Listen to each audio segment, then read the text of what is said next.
Beliau menyatakan dalam kurun waktu 35 sampai 40 tahun mendatang, setelah peristiwa G30 SPKI tahun 1965, maka PKI akan bangkit kembali.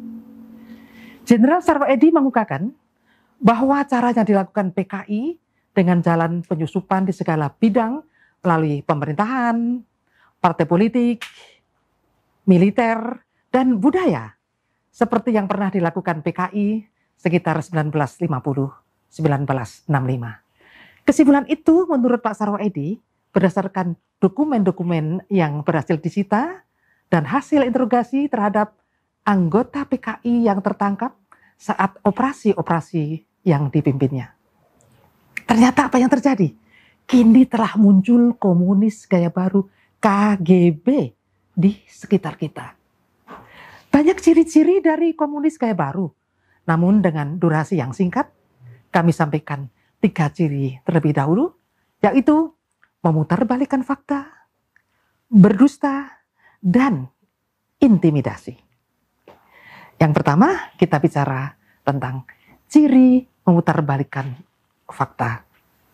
PKI sebagai pelaku pemberontakan G30S tahun 1965 telah diputarbalikkan PKI menjadi sebagai korban melalui tulisan-tulisan di media atau beberapa buku yang ditulis dan dijual melalui toko-toko buku.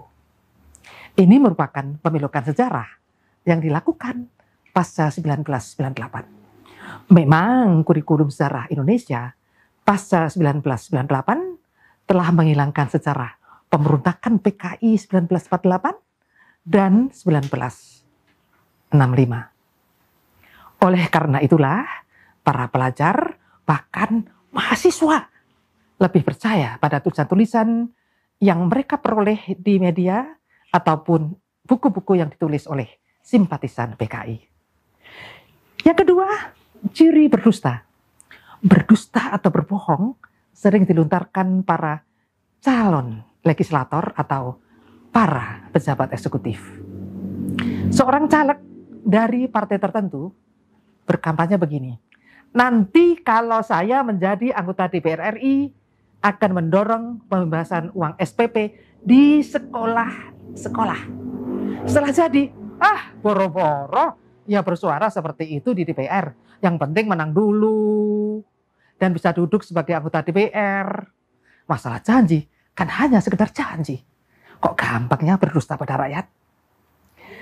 Ada lagi seorang pejabat publik yang pada awalnya berbicara bagaimana cara menangkal korupsi di depan para staf dan pegawainya. Ini bahkan diviralkan melalui media sosial. Baru setahun menjabat, ia ditangkap KPK karena korupsi. Nah, ini merupakan kebohongan atau dusta yang nyata. Jadi yang ketiga adalah ciri intimidasi. Banyak cara intimidasi yang dilakukan oknum belakangan ini. Seorang pejabat KPK, Komisi Pemberantasan Korupsi, pulang dari sholat subuh di masjid, disiram matanya dengan air keras. Terlepas siapa pelakunya, ini kan merupakan intimidasi terhadap pejabat yang pernah membongkar korupsi di Indonesia. Ada juga seorang ulama terkenal, kita sebut Syekh Ali Jaber. Beliau beberapa bulan lalu dianiaya dengan menggunakan senjata tajam saat memberikan ceramah di masjid salah satu provinsi Lampung. Setelah pelakunya ditangkap, kok dinyatakan sebagai orang gila? Ada ya? Masa orang gila kok bisa memilih ulama atau kiai untuk dianiaya? Nah, hal penganiayaan tersebut berkali-kali terjadi pada ulama-ulama kita di seluruh Indonesia. Ujungnya, setelah pemeriksaan, pelakunya dianggap tidak waras alias gila. Loh, kok seragam ya? Penganiayaan terhadap para kiai persis dilakukan PKI pada tahun 1948 dan 1965. Intimidasi seperti itulah juga merupakan ciri komunis gaya baru. Saya Maria Juraida dari IWatch.